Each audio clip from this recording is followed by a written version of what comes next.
là ngày đầu tiên ai cũng muốn về nhà hết, nhưng mà mọi người thì có mỗi công việc riêng khác nhau, không thể về đầu tụ được. Mình có thể làm những món ăn này trong ngày Tết, những hương vị của quê hương mình. Hôm nay em sẽ làm những món chả đặc trưng của ngày Tết theo cách dễ làm nhất để cho các anh chị mà ở nhà mà không có khuôn hay là sao quê. 500 g chả quét heo, tai heo mà ớt hiểm, hành tỏi bạc.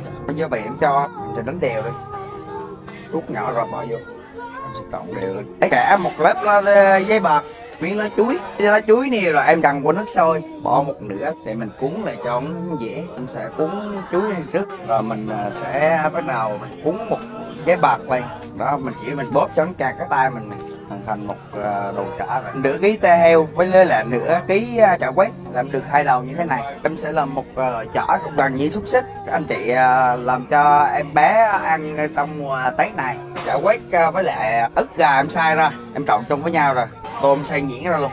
Bắp chín em ít một bát, rồi em trộn đều lên. Anh chị làm chả thì làm thêm luôn món này để mình hấp một lần, còn thì làm giống như hồi nãy thôi. Anh chị chỉ yếu là mình ép hai cái đào vô. Đây là hoàn thành rồi đây.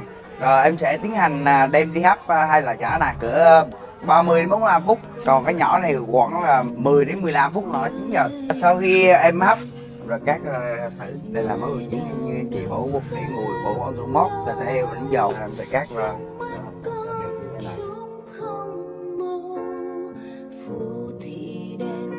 Trước tiên ăn thử rồi này, cắn thử này, cắn trúng miếng ớt vừa cay cay the, chả ngọt, ta mua dầu.